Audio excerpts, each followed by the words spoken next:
जब कोई पहली बार शेयर मार्केट में आता है तो उसके सामने सबसे बड़ा सवाल आता है कि वो कौन सा शेयर्स को बाय करे, क्योंकि मार्केट में 5,000 से ज़्यादा शेयर्स हैं। तो ये समझना बहुत ही मुश्किल होता है किसी के लिए कि वो 5,000 में से कौन सी ऐसी कंपनी उठाए जिसके शेयर्स अच्छे हो, जो ग्रोथ दिखाए और जो लॉस कम दे और प्रॉफिट ज़्यादा दे। नमस्कार दोस्तों, मैं रवि आज के इस वीडियो में आपका स्वागत करता हूँ। दोस्तों, पिछले वीडियो में हमने देखा शेयर मार्केट क्या होता है, शेयर मार्केट में हमें पैसे क्यों लगाने चाहिए और शेयर मार्केट में कहाँ इन्वेस्ट करके हम पैसे कमा सकते हैं। आज के इस वीडियो में हम जानेंगे कि कोई बिगनर, कोई नॉर्मल इंसान जो मार्केट में पहली बार आया है, वो कैसे मार्केट में एक अच्छी शेयर्स को बाय करके प्रॉफिट कर सकता है। सर वॉरेन बफेट, इनको कौन नहीं जानता, ये शेयर मार्केट में दुनिया के सबसे बड़े खिलाड़ी माने जाते हैं। आज के इस वीडियो शुरू करने से पहले मैं आपसे शेयर करना चाहूँगा कि वॉरेन बफेट सर ने कैसे अपना पहला शेयर पिक किया था, कैसे उन्होंने अपना पहला शेयर को खरीदा था, उन्होंने क्या फंडामेंटल लगाए थे, उन्होंने क्या टेक्निकल देखा था, उसके बाद उन्होंने शेयर्स को खरीदा था। दोस्तों, मैं आपको बताना चाहूँगा वॉरेन बफेट सर ने कोई भी फंडामेंटल, कोई भी टेक्निकल नहीं लगाया था। उन्होंने बस सिंपली मार्केट के डिमांड और सप्लाई को समझ के शेयर्स को खरीदा था।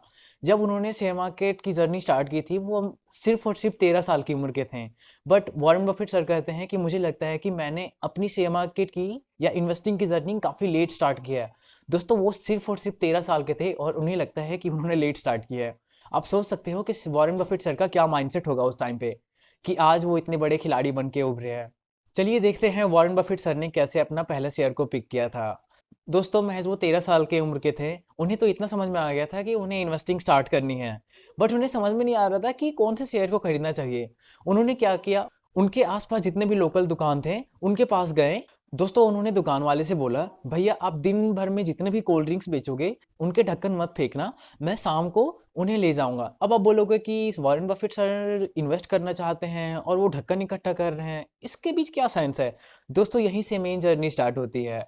शाम को जब वो गए तो उन्हें पता चल गया कि कौन सी कंपनी के ढक्कन ज़्यादा खुले हैं, इसका मतलब कौन सी कंपनी के कोल्ड ड्रिंक कस्टमर ज़्यादा पी रहे हैं। तो उन्हें ढक्कन मिला कोको कोला का। तो उन्हें पता चल गया कि मार्केट में कोको कोला की ज़्यादा डिमांड है।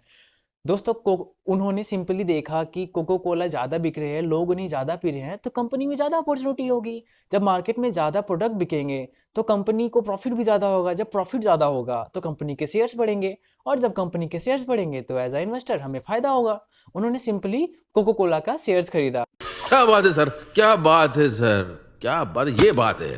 बट दुख की बात यह है कि उन्होंने अपनी पहली शुरुआती कोको कोला के शेयर्स में प्रॉफिट नहीं कमाए थे, बिकॉज जो बिगनर गलती करता है उन्होंने भी वही गलतियां की थी।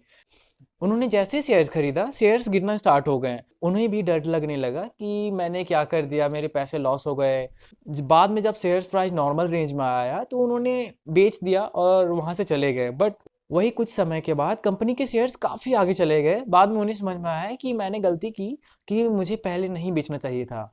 तो दोस्तों, ये रही जर्नी वॉरेन बफेट सर की। अब हम समझते हैं हम इंडिया में कैसे स्टार्ट कर सकते हैं। मैं आपको बताना चाहूँगा कि जब भी कोई रिटेल ट्रेडर, जब भी कोई इंसान शेयर मार्केट में पहली बार आता है तो उसका सबसे पहला माइंडसेट होता है कि वो मार्केट में कम प्राइस वाले शेयर्स को खरीदे और उसे ज़्यादा प्राइस में बेच के प्रॉफिट कमाए। दोस्तों, कम पैसे इन्वेस्ट करके ज़्यादा प्रॉफिट करना, ये उनके दिमाग में कहीं ना कहीं न्यूज़ से आते हैं। हमें भी न्यूज़ में दिखाए जाते हैं कि इस कंपनी के शेयर्स 2 रुपये से बढ़ के 200 हो गए और रातों रात इन्वेस्टरों ने छप्पड़ फाड़ के पैसे कमाए। तो यही माइंडसेट हमारा बन जाता है। हम भी ढूंढने लगते हैं कि हमें भी कुछ ऐसा शेयर मिले जो रातों रात हमें छप्पड़ फाड़ के पैसे दे दे और बाद में हमें अमीर बना दे। 25 दिन में पैसा डबल।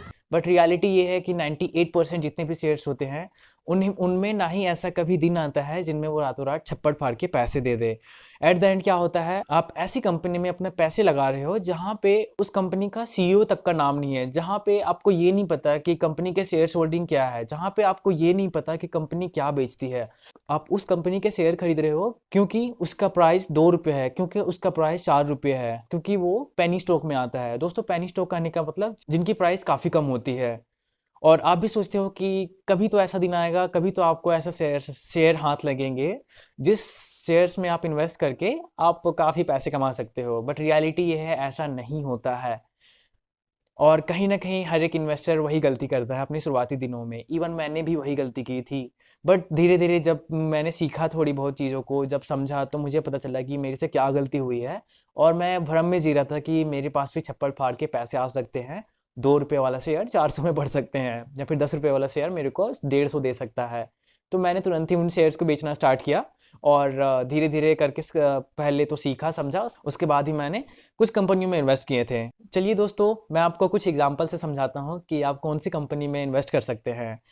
हमें इसके लिए कोई भी टेक्निकल, कोई भी फंडामेंटल नहीं जानना है, हमें बस देखना है कि मार्केट में किस चीज़ का डिमांड है, और आपको समझना होगा कि जिस चीज़ का डिमांड होगा उसकी कंपनी ज़्यादा उस प्रोडक्ट को बनाएगी, और जब कंपनी ज़्यादा प्रोडक्ट बनाएगी तो उन्हें प्रॉफिट होगा, और जब उन्हें प्रॉफिट होगा तो शेयर प्राइस भी बढ़ेंगे, और जब शेयर प्राइस बढ़ेंगे तो एज ए इन्वेस्टर हमें फ़ायदा ही होगा। दोस्तों, मैं आपको कुछ एग्जांपल देना चाहता हूं कि अगर आप भी उन शेयर में इन्वेस्ट किए रहते या फिर आपके पापा भी उनके शेयर्स खरीदे होते तो आज वो कहाँ होते।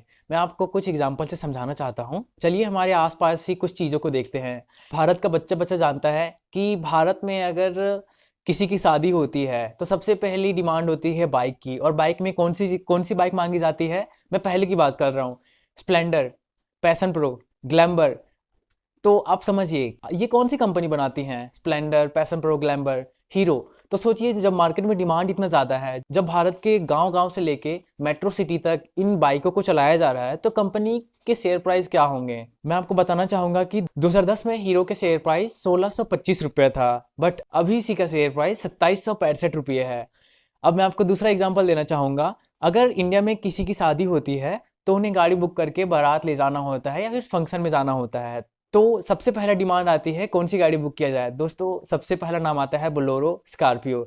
आप समझिए बोलेरो स्कॉर्पियो कौन सी कंपनी बनाती है? महिंद्रा बनाती है। महिंद्रा के शेयर प्राइस 2010 में ₹290 थे, और अभी महिंद्रा का शेयर प्राइस 1300 से ज़्यादा रुपये है। आप सोचिए, ऐसी सी कंपनी जो भारत में नामी है, जिनमें कोई टेक्निकल, कोई फंडामेंटल देखने की ज़रूरत ही नहीं है। हमें बस समझना है कि मार्केट में कौन सी प्रोडक्ट की ज़्यादा डिमांड है, उसी के अकॉर्डिंग हमें बस शेयर खरीदना है और उस शेयर में इन्वेस्ट करना है। चलिए मैं आपको कुछ और एग्जांपल्स देता हूँ। दोस्तों, अभी के समय में बच्चा बच्चा से लेके बड़े बड़े तक कौन से चॉकलेट के दीवाने हैं? किटकैट। और कौन सा खाते हैं? मंच। और जब हमें भूख लगती है, जब हमारे घर में कुछ खाना नहीं होता है, तो हमें क्या खरीदना होता है? मैगी। तो दोस्तों, मैगी कौन सी कंपनी बनाती है? किटकैट कौन सी कंपनी बनाती है? दोस्तों, नेस्ले। नेस्ले का शेयर प्राइस 2010 में ₹2500 था, और अभी नेस्ले का प्राइस ₹19,000 पे ट्रेड हो रहा है। दोस्तों, 19,000, आप सोच सकते हो कितना ग्रोथ है, बिकॉज नेस्ले की डिमांड मार्केट में बहुत ज़्यादा है। तो मार्केट में डिमांड ज़्यादा है, अगेन वही लॉजिक सामने आता है, तो कंपनी ज़्यादा प्रोडक्ट बनाएगी तो प्रॉफिट ज़्यादा होगा, और प्रॉफिट ज़्यादा होगा तो शेयर प्राइस भी ग्रो होंगे। दोस्तों, सिंपल सा लॉजिक है। हम कोई भी यहाँ पे फंडामेंटल एनालिसिस नहीं कर रहे हैं, कोई भी यहाँ पे टेक्निकल नहीं देख रहे हैं, बस हम मार्केट के डिमांड और सप्लाई को समझ रहे हैं। अभी घर घर में कौन सा नमक यूज होता है? टाटा नमक। अब टाटा नमक भाई कौन सी कंपनी बनाती है? टाटा कंज्यूमर। अब सोच सकते हो टाटा कंज्यूमर का शेयर प्राइस क्या होगा और कहाँ जा सकता है। दोस्तों, पहले गांव में ट्रेंड था कि हमें स्प्लेंडर चाहिए, स्प्लेंडर से पैशन प्रो पे आया, पैशन प्रो से ग्लैमर, ग्लैमर के बाद अपाची, अब अपाची के बाद आता है अब हमें गांव में बुलेट चाहिए, या फिर हमें शादी में बुलेट चाहिए। दोस्तों, बुलेट गाड़ी बनाती है आइसर मोटर। आइसर मोटर का शेयर प्राइस ₹60 था 2010 में, और अभी इसी मोटर का शेयर प्राइस 3200 से ज़्यादा है। दोस्तों, ऐसे सैकड़ों और हज़ारों एग्जाम्पल हैं। अगर मैं सबका नाम बताना स्टार्ट करूं तो वीडियो काफ़ी लंबी हो जाएगी। हमें अपने आसपास ही देखना है कि मार्केट में किन सब चीज़ों का डिमांड है। दोस्तों, भारत की पॉपुलेशन अभी दुनिया में सबसे ज़्यादा हो चुकी है। अब आप समझ सकते हो कि इंडिया के पास कितने सारे कंज्यूमर हैं। अब कंज्यूमर हैं तो कंपनीज के पास भी रिस्पॉन्सिबिलिटी बढ़ जाती है कि वो ज़्यादा क्वांटिटी में प्रोडक्ट्स बनाएं। तो मेरा अंदाज़ा ये है कि आने वाले समय में जो ग्रोथ हमने देखी है उससे कहीं ज़्यादा ग्रोथ और देखने को मिल सकती है, बिकॉज इंडिया के पास पॉपुलेशन बहुत ज़्यादा है, तो कंज्यूमर पावर भी बहुत ज़्यादा होगा। अब आप समझ सकते हो कि आने वाले समय में इन शेयरों के प्राइस या फिर कुछ और भी शेयर्स हैं, मैंने तो बस आपको एग्जांपल दिया है, ऐसे सैकड़ों शेयर्स हैं। आपको देखना होगा कि मार्केट में किन सब चीज़ों की डिमांड है, इन सारे कंपनियों के शेयर्स के प्राइस कितने आगे जा सकते हैं। तो सिंपली मेरा ये कहना है कि अगर आप कोई अपना पहला शेयर चूज़ करना चाहते हैं कि किस में इन्वेस्ट करना चाहिए, तो आपको कोई भी फंडामेंटल नहीं देखना है, कोई भी टेक्निकल उतना देखने की ज़रूरत नहीं है। आप सिंपली मार्केट के सप्लाई और डिमांड को देखिए, और आप एक अच्छी कंपनी में इन्वेस्ट करेंगे तो at the end long term में आपको प्रॉफिट ही होगा। यहाँ मैं आपको क्लियर कर दूँ कि हम लॉन्ग टर्म की बात कर रहे हैं, शॉर्ट टर्म में नहीं। शॉर्ट टर्म कहने का मतलब 1 साल से कम नहीं, या फिर 2 महीने में, 3 महीने में नहीं। जब आप ऐसी कंपनी में 3 से 4 साल या फिर 5 साल इन्वेस्ट करके रखते हो, 5 साल से ज़्यादा, तो आपको ग्रोथ अच्छी खासी मिल जाती हैं। तो दोस्तों जब आप पहले शेयर्स बाय करेंगे तो कंफ्यूज बिल्कुल भी मत रहिए, क्योंकि अभी शेयर मार्केट में ऐसे ऐसे लोग बैठे हैं जो आपको प्रॉफिट के नाम पे झांसा देते हैं और आपके पैसे लॉस करवा के अपने प्रॉफिट देखने के पीछे लगे रहते हैं। तो आपको इन सब लोगों के बीच नहीं फंसना है। आप खुद ही सीखिए, खुद ही इन्वेस्ट कीजिए, गलतियां करेंगे तभी सीखेंगे। तो आई होप, मैं आशा करता हूँ कि आपको इस वीडियो से काफ़ी नॉलेज मिली हो कि आप कैसे शेयर्स को पिक कर सकते हैं। दोस्तों हमें ऐसे न्यूज़ से दूर रहना चाहिए जो हमें बताते हैं कि 2 रुपये के शेयर 400 हो गए हैं, क्योंकि उनमें क्वांटिटी तो होती है बट वो क्वालिटी नहीं होती है, और लोग सस्ते के पीछे जाते हैं बट उन्हें वो क्वालिटी नहीं मिल पाती है। तो वो जो 2 रुपये अर्न कर सकते थे अच्छी कंपनी में लगा के, वो 10 रुपये और लॉस कर देते हैं ऐसी कंडीशन में। तो हमें भले ही शेयर प्राइस महंगा मिल रही, भले ही जहां आप 100 क्वांटिटी खरीद रहे हो वहां आपको एक ही मिले, बट हमें क्वालिटी वाले शेयर खरीदना है। इस बात को ध्यान में रखें और इन्वेस्ट करें, क्योंकि इन्वेस्टमेंट से ही आने वाला फ्यूचर सिक्योर हो सकता है।